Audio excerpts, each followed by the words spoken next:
is the author of many interesting books. Susan, just introduce yourself a bit, talk about some of your books. Sure. I'm an investigative journalist. I worked for Fox News Channel, CBS News, Voice of America. I was speechwriter for Michael Howard, who was Shadow Foreign Secretary. I was also speechwriter for the Korean ambassador, Sung Chul-young.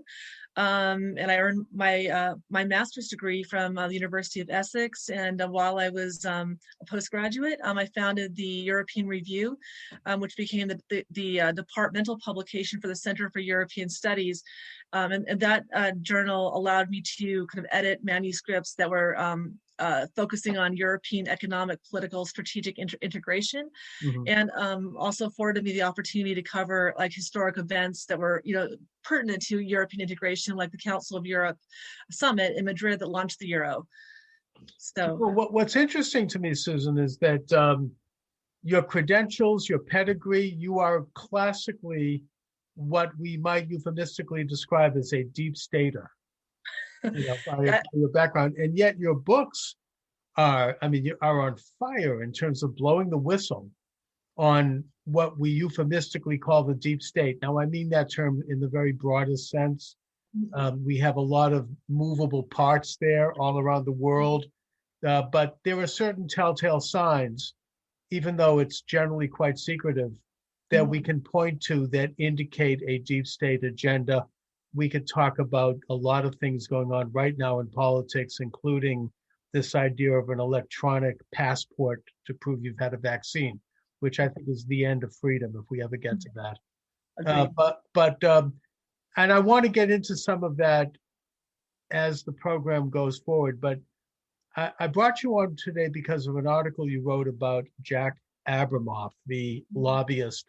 It's kind of a complex subject. There are a lot of names involved of people that we don't know, but your research uncovered some very interesting things about the scandal that enveloped Jack Abramoff back in the early part, about 2005, 2004, during the Bush administration. He had been a lobbyist representing Native American tribes and representing the North Mariana Islands. And he ended up going to prison, and he wrote a book about it, which I actually read, and I interviewed Jack Abramoff.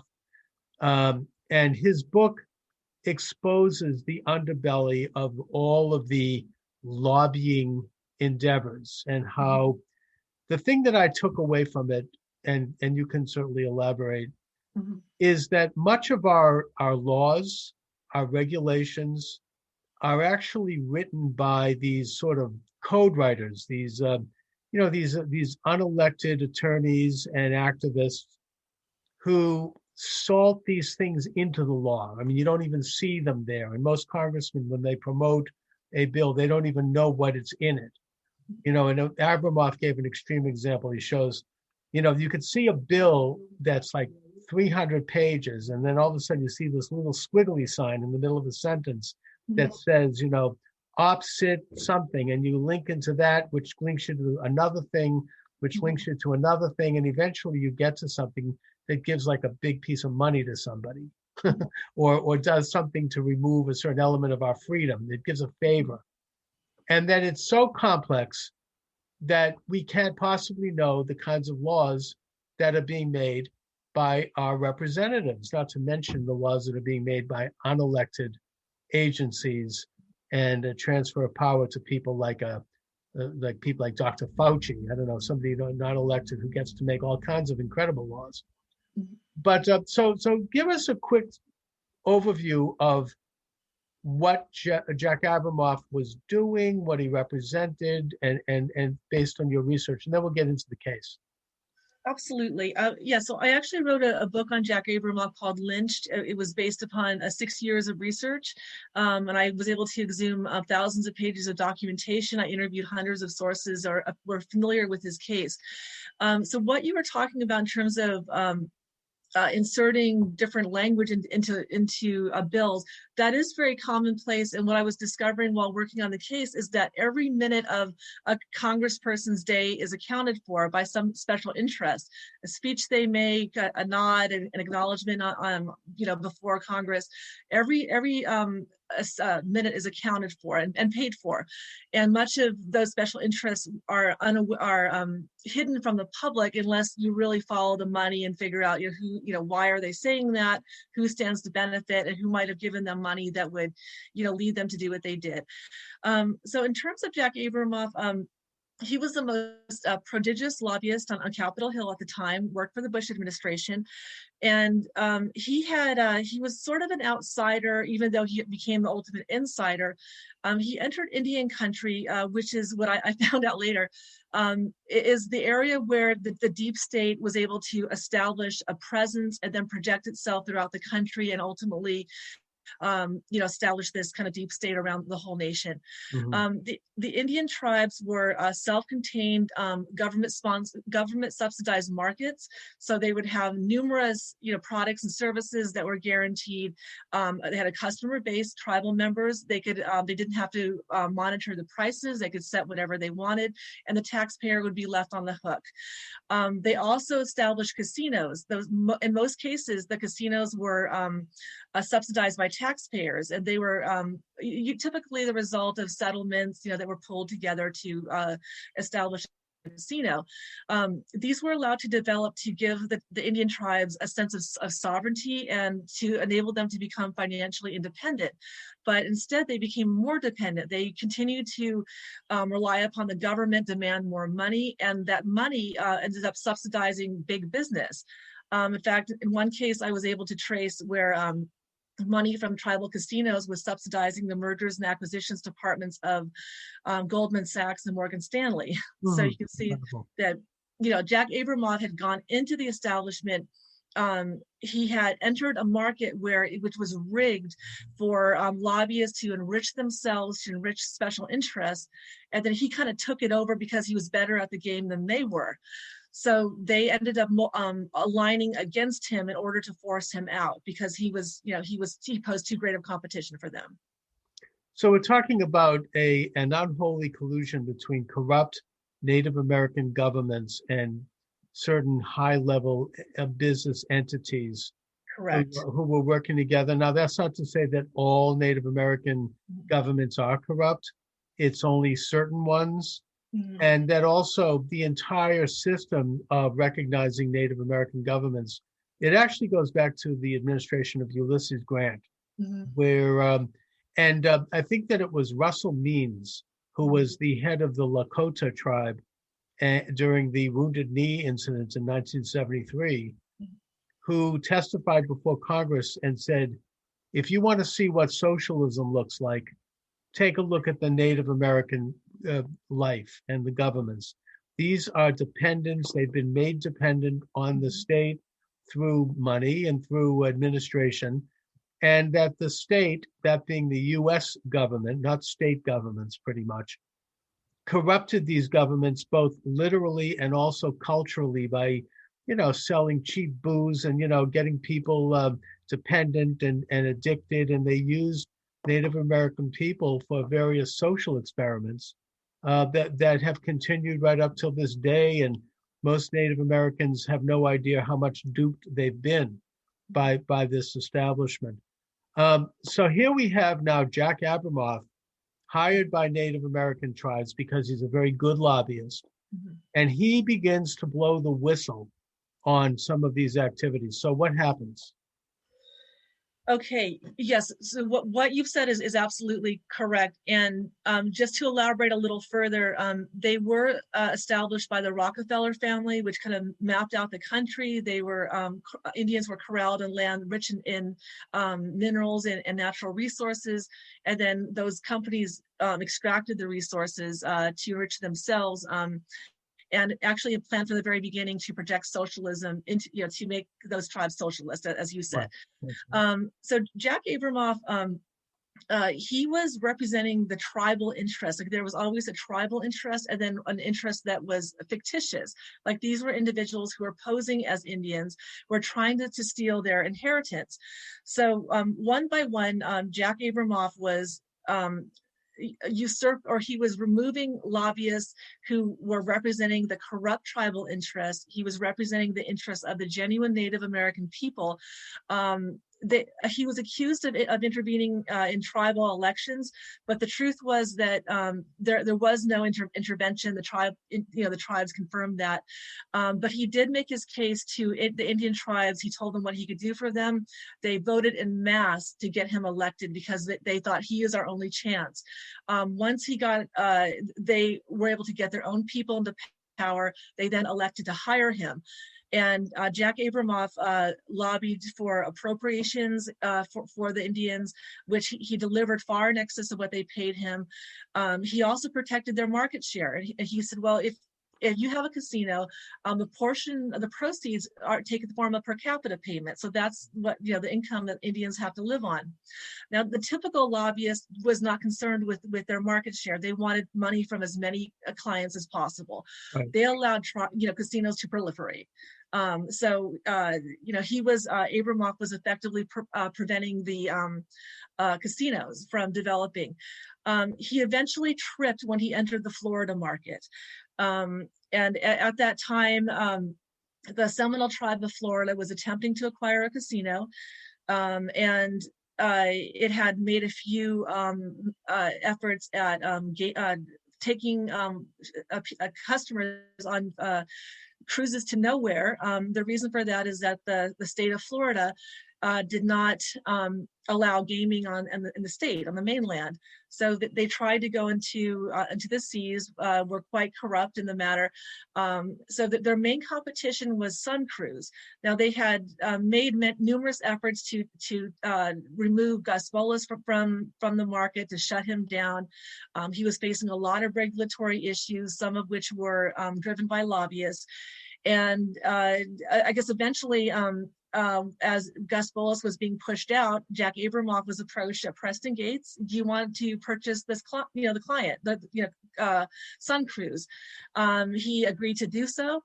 And I guess that set off a chain of events, which, eventually failed his career. But he, depending on which way you'd like to go, and I'd be happy to discuss what happened. Now, Sun Cruise was a private company. It was not a Native American company. They would Correct. take people offshore so they could gamble, and a lot of retirees would go, and they would go out near the Bahamas and whatnot. And by the way, that's a phenomenon that's in other states as well. Like, for example, there are Mississippi cruises that do this.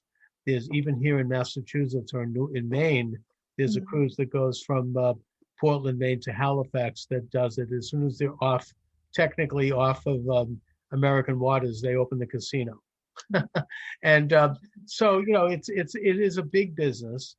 And how is then the Sun business connected? The fall of Bolos, who is the owner of Sun business, how is that connected? What does that have to do with Jack Abramoff stepping in and the political trouble that he then got in?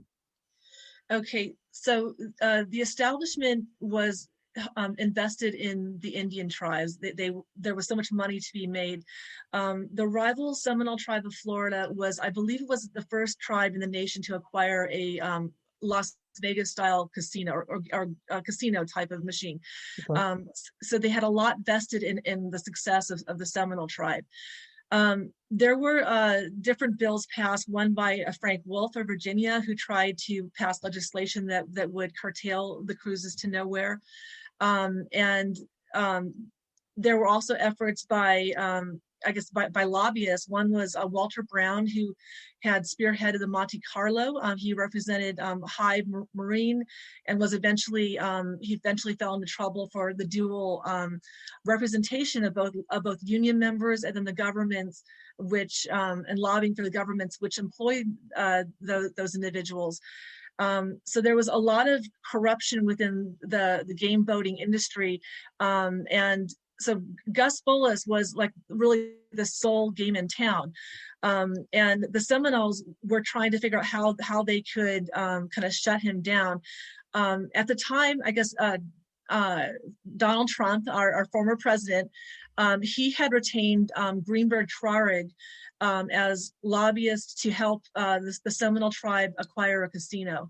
One of his former executives, Jim Allen, was the CEO of gaming for that tribe.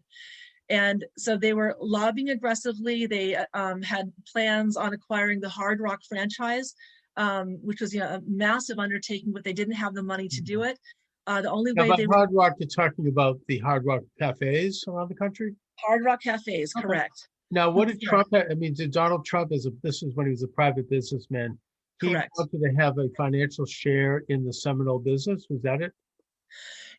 I believe so. I think his view was that he was unable to compete against the Indians since they were given a lot of tax advantages, and so he was given an opportunity, I believe, which might have been made possible by the Clintons, to get involved in the tribal gaming. And this was at a time when he was running casinos in Atlantic City. Correct. Okay, so we're talking about the whole business. So then Abramoff jumps in. How did Abramoff then run afoul of the government? When did he fall out of favor and why? That's a good question. So he ended up partnering with a fellow by the name of Adam Cadan, who was a bankrupt disbarred attorney. Abramoff was fairly shrewd. He had good judgment overall. And had he known about Cadan's background, he never would have gone into business with him.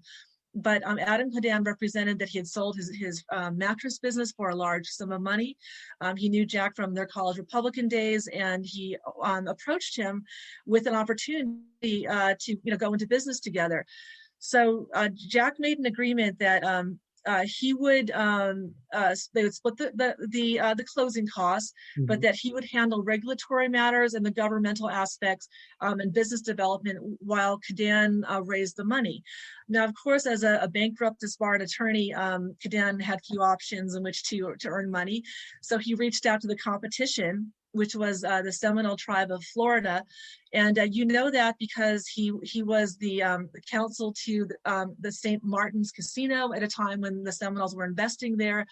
Also, the bank at the center of the alleged fraud within the deal, Foothill Wells Fargo, was represented by the same law firm which represented the tribe's financial advisor.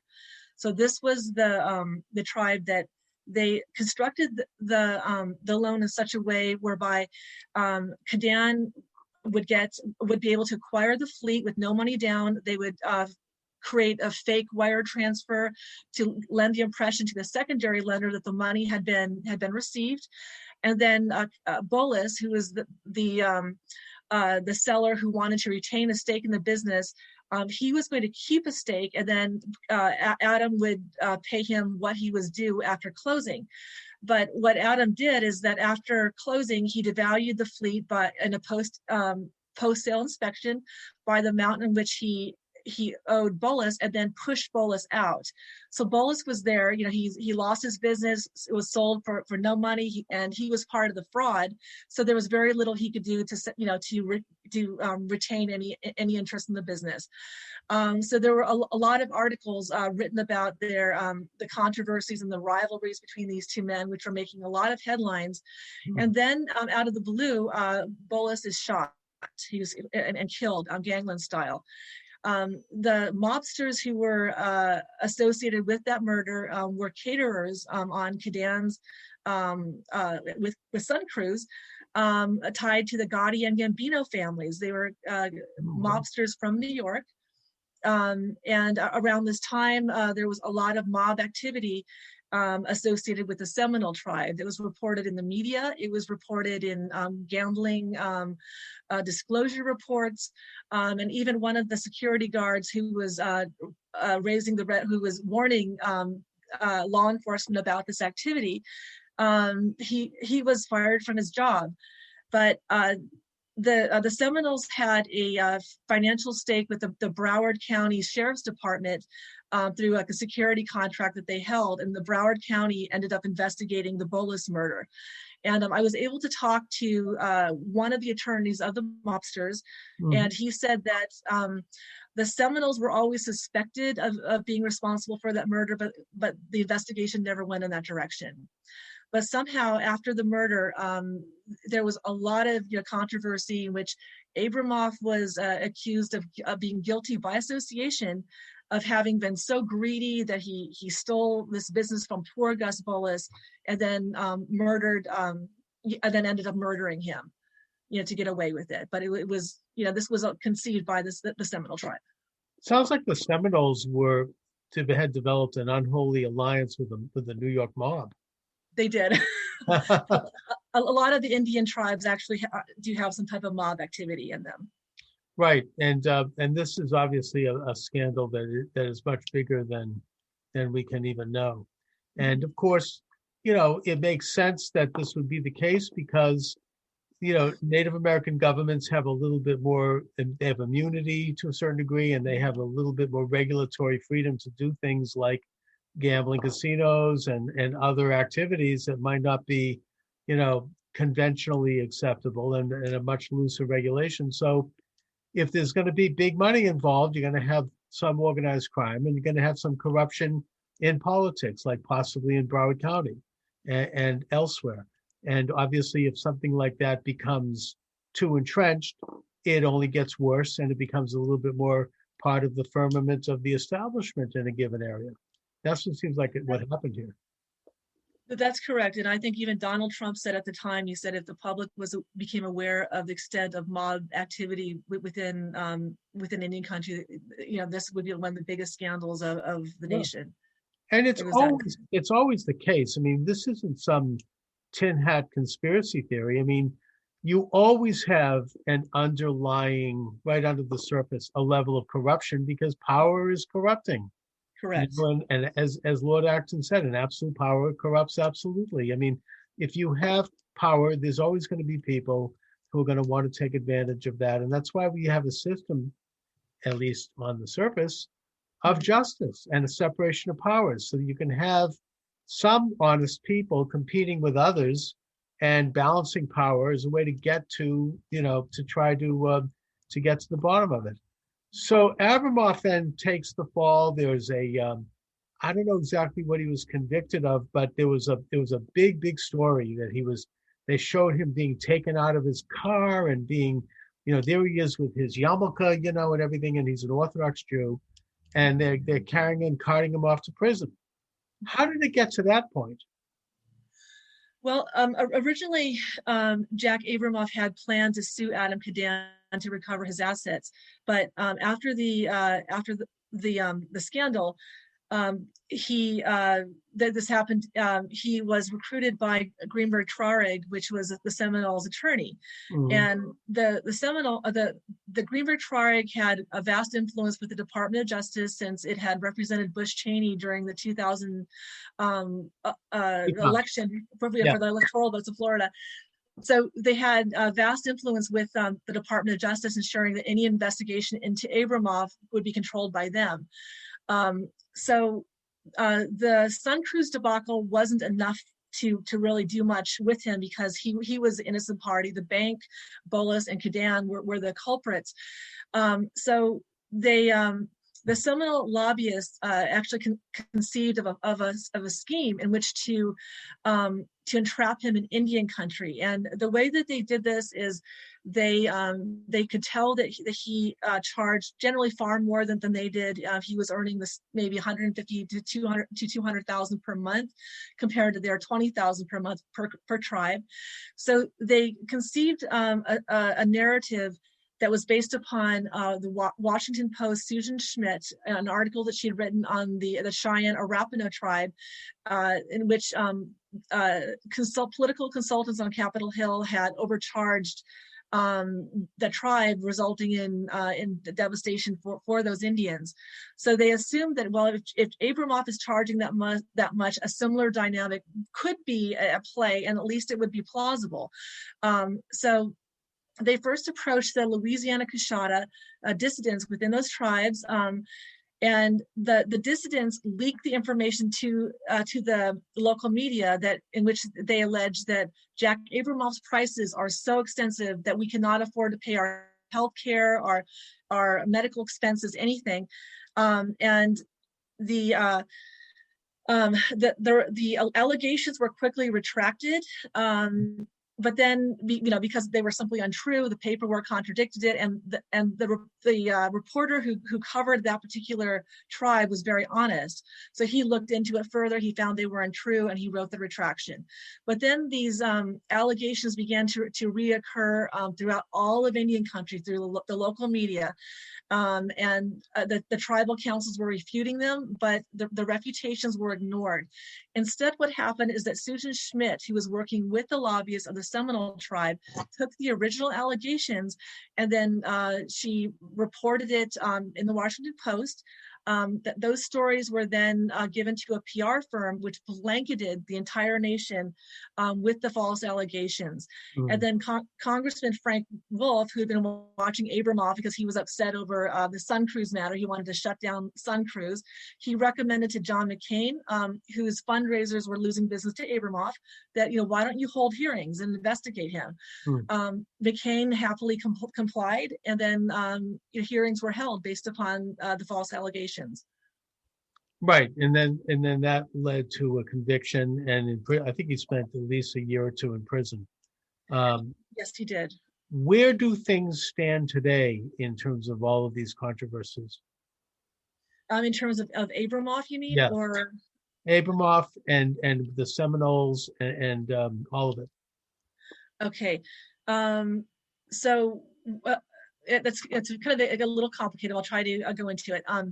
So during the hearings, of course, the witnesses reiterated the false allegations because they were being coached by said lobbyists. And as you said that, well, I guess after the hearings, the dissidents who participated in those hearings became tribal council members, right. And the tribes the members who hired Abramoff were pushed out.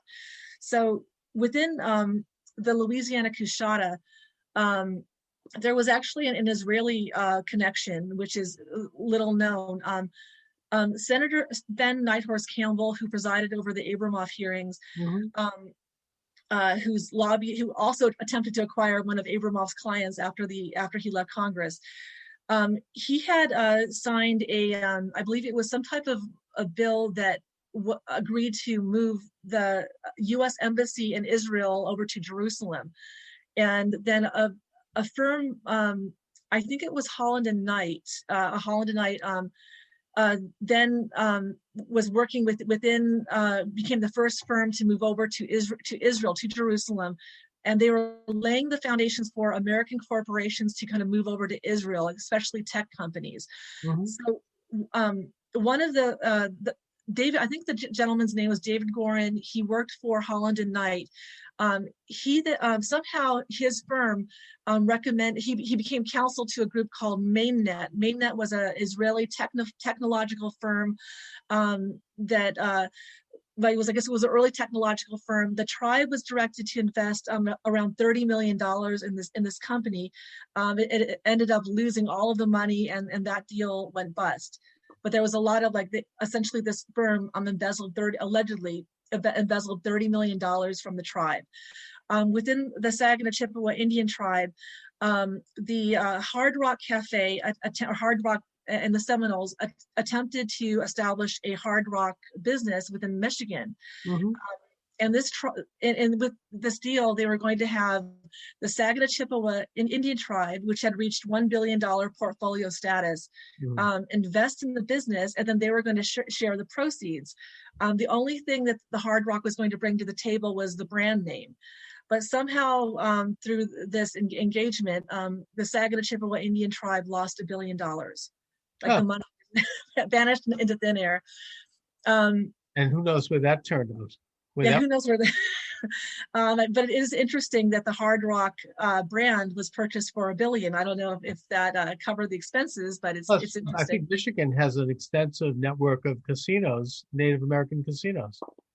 That's correct. So while Abramoff had protected the tribe's market share, I think there may have been 3 or 4 casinos in Mhm. Michigan. Now there are over 26, about 26 and counting. Incredible. All right, Incredible. so Susan, you are the author of many books. Susan Bradford, you could look them up on Amazon. I want to ask you not to shift gears too much here. Um, in brief, about one of your more recent books, The Shadow Dragon, the inside story behind Donald Trump's struggle to derail the deep state agenda. I think that conventional wisdom holds that that's exactly what Trump tried to do. That's exactly why they are trying to take him out and have taken him out, quite frankly. I don't want to go too far into this because this is YouTube, so we have to be careful.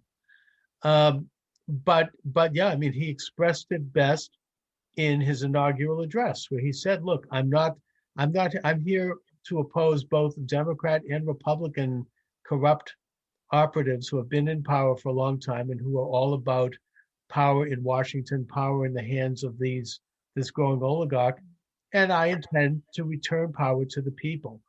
And Correct. and Trump was very independent. He didn't accept money from the big donors. He didn't need, he wasn't like the kind of compromised president like somebody like frankly Biden is, or like Obama was. I think in Obama's case, he was an egomaniac, and they, typical of a lot of people, they basically massage his ego and give him this advantage, and then he's owned by them. Or somebody like Biden, who is so compromised because of using his public office to enrich himself and his family for so many decades, and kickbacks and all the rest of the stuff. Trump didn't have any of that because Trump already was a multi-million, frankly, a billionaire. He was already famous. He already had this incredible life. He didn't need it. And he felt like he wanted to do something to give something back to his country. I really think evidence suggests that. I certainly believe that. And so he wasn't controlled. And he was thus seen as an enemy of this growing oligarchic deep state that I think has been controlling this country in probably since the Wilson administration, when things I think really took off, probably to an extent going all the way back, but that's when I think things really started to centralize. And that's why they tried to take him out literally from the minute he stepped off the elevator.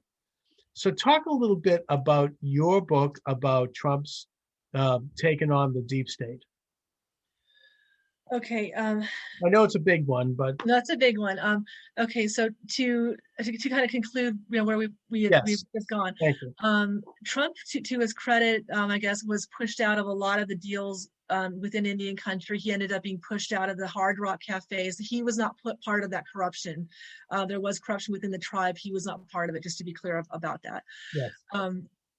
So within the book on China, the China agenda stems. Gosh, I mean, I guess officially it got underway at the end of the World War II. At Yalta, an agreement was made between Churchill, FDR, and Stalin that they were going to elevate communist China to ruler of the New World Order and reduce the United States to the largest welfare state. So through successive administrations, that's exactly what happened. And there were a number of complicit politicians. The Clintons and Bushes were key to this end. And I think right in the 2016 election, Hillary Clinton had intended to collapse the United States under the euro, or not the euro, but the yuan. By this point, the United States was the leading international currency, but they, in order for this new world order to take place, they'd have to have one global currency. And the currencies are, I guess, exchanged in a basket of currencies.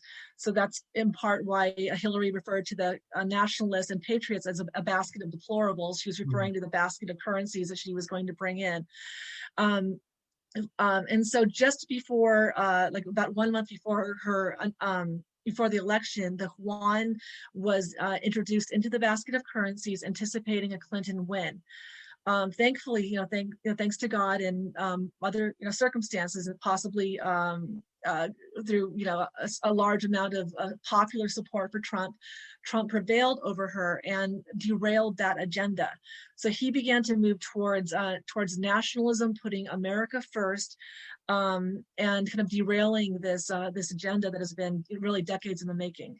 Yes, and I think that for whatever reason, the establishment was caught sleeping on They it. were. They didn't really expect it. I mean, I think they were expecting Hillary to win by a landslide. And in fact, they felt that probably, and again, let's be careful. This is YouTube. I don't want to get shut down. They felt that, let's just say, it was predetermined. And it turned out that it just didn't fall that way. So they made sure that they would get it back 4 years later. I don't want to go too far into this. Again, I can get into this on my non-YouTube stations, but in the present atmosphere we're in right now, you're not free to discuss some things that can be proven. However, they have been successful in, I don't know if I'm allowed to use the word coup, so I won't, but put it this way. The present regime is very much a continuation of the policies that you're mentioning with regard to China.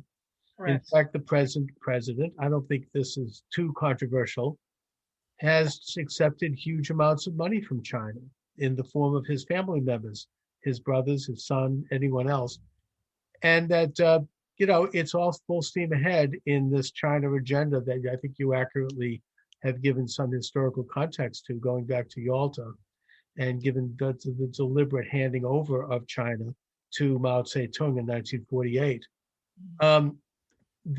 So now that we're at that point again, it's terrifying, but where are we now? I mean, is this, I think that one of the keys to understanding what's coming down the pike, and again, I want to be careful here for the YouTube censors, is the business of this electronic passport. This is what they're doing in communist China. They have every citizen. In fact, it's been pretty much acknowledged at this point that you get a score. You get a like a social score in China, where if you don't have a high enough score, you may not be able to buy food. I mean, you can't leave your community. You have no rights. You have no freedoms. And that they keep the score through the smartphone. And that George Gilder, who's one of America's most respected intellectuals, who spent several years in China, I think under the Bush administration, he's written about this. He's talked about this, that he says that this is an agenda that is coming to the United States, and Google and the big tech are going to be implementing it. Now, I think that that's what we're seeing now. I think that's why you have, like, for example, my understanding is that there are, it works in three parts. There's the E, there's the S, and there's the G. And that's how businesses now are scored. I don't know so much individuals. The E stands for environment. The S stands for, quote, social justice. In other words, socialism. And the G stands for governance. And you have to have a high enough score in all of those areas in order to function as a business, in order to get, certain things to happen online. And this is why, for example, big companies like Coca-Cola and Delta Airlines, they decided to boycott the state of Georgia for passing conventional laws that protected the elections in the future and reformed some improprieties that had occurred in the last election. All of a sudden, they're boycotting Georgia. And the reason they are is because this social score system was telling them that they had to, in order to function, in order to continue as they were. Do you have any information about that? So this whole agenda actually was put in place with the coronation of Queen Elizabeth II. I know that we discussed last time, that the monarchy is controlled by the Rothschilds. So with her coronation, they coronated silent weapons for quiet wars. And that was an agenda whereby they planned to track and trace every single individual and to ration what their energy usage. They consider us assets, not living human beings. We're assets in their corporations, since all the country's a corporation, or at least was until recently. The states are corporations, so we're mere assets who use and generate revenue for them. The social credit score was created, I believe, by Eric Schmidt of Google. And I believe that they were trying to, he was working with Jared Kushner in the White House to develop the RDIF chip, which could be implemented or put into the vaccine to track us. So I think that is part of their agenda, that they want to be able to account for every person. They're also trying to create techno cities that will corral the people into these technological, like small gulags type of situations, where we will have a minimal footprint. We will have enough freedom and resources for basic sustenance and to perform whatever services the cabal wants us to. We'll have a livable income. And then if our social credit score is somehow not desirable, we will lose privileges. So it's very Pavlovian. You can boost your credit score, get your rewards, and you can, do things that they do not approve of in terms of whatever values that they've set up, and you can lose those privileges. So it's a control mechanism, as you've seen. And by the way, the business of the computer chip implanted, this was something that people, Alex Jones talked about. Everyone said, oh, he's crazy, tin hat, nutcase. It's turned out that now, just a couple of weeks ago, 60 Minutes did a segment. I mean, you can't get more establishment than them, where they showed that, sure enough, the Pentagon, using the end of the DARPA program, which was established by Eisenhower, is working on a chip. And they had this scientist Halperin, who looked like a cult follower with his eyes bugging out, saying and holding it up for the camera and saying, yes, we are working on this chip. What it's going to do is it's going to regulate everyone's body once it's implemented to tell us whether or not they have the virus. Like, we need to have a chip to let us know this, I mean, and so, this is exactly what's coming down the pike. And people are being conditioned to accept the development of this electronic passport, which is going to have everything they need to know about you on it, which is going to track your whereabouts. It's going to track your conversations. It is going to be the end of freedom. That'll be it. If we accept the electronic passport, we really have to draw the line on that. We cannot go down that road. We must not accept it under any circumstances. I would agree with it, and it is entirely being pushed by the Rothschilds. The chip was developed, I believe, with Kinetech. It's a defense contracting firm in England, which the Queen holds the golden share. So the Rothschilds control the Queen. It's their company, their technology, their agenda that they are implementing.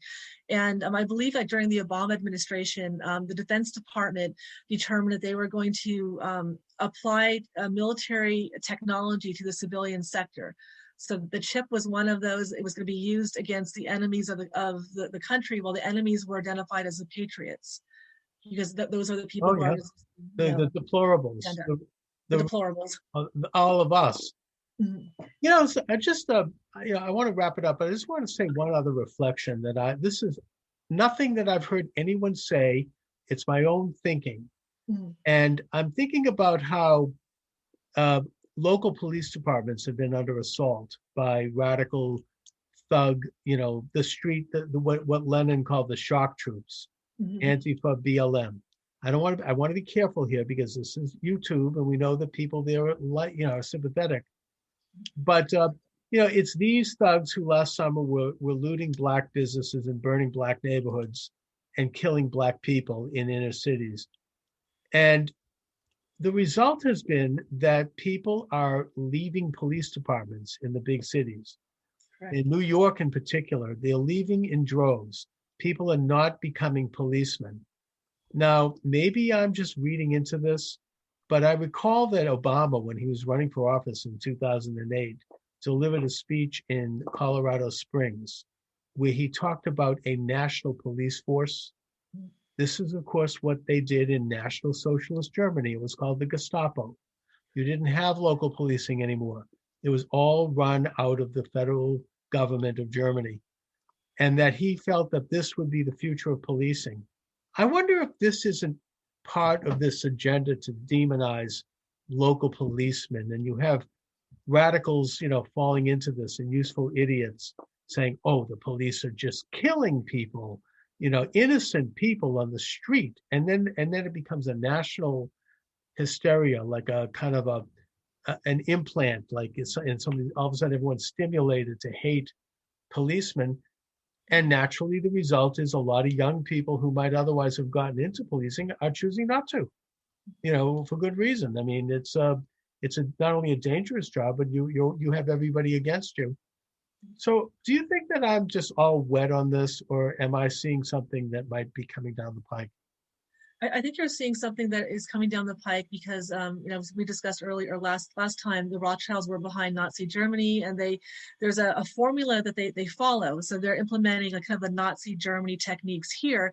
And, you're talking like Black Lives Matter, BLM, they're sponsored by corporate America and the major banks and by these globalist churches. So the problem is being created by the Rothschilds, and the solution is what they had in Nazi Germany. So I think you're absolutely correct. And I just want to be on the record that I would dispute your mentioning the Rothschilds as the name. Okay. Only because we don't really know. Let's not forget that the elites and the deep state, they operate in secret. They always have. And so as such, they're secret. We don't know who's behind it. And so I don't know I think it might be, for me, a little too easy to say, well, it's the Rothschilds or it's someone else. I think they're at the pinnacle. They're at the pinnacle. Okay, you're entitled to that opinion. I don't, my answer is that I don't know. I'm agnostic on that question because I don't know. But I think we do know an agenda that we can identify regardless of who's behind it. And that's kind of my approach to this. And I think that on that, we completely do agree. So Susan, let our listeners here and our viewers know where they can get your excellent books and information about your work. Thank you very much. My website is susanbradford.org, and that contains my books, my background, and links to Amazon. So you're welcome to purchase my books there if you're interested. And I also have the means to contact me if any of you have any questions I can answer for you. Susan, you're a great guest, and I hope to have you on regularly. I mean, I'm developing several regular programs, and I hope to develop one with you as well. So I want to thank you for joining me today. We'll do it again soon, and have a great afternoon. Thank you. You do the same. Thank you. All right, Susan. Thanks a lot. Thank you. All right.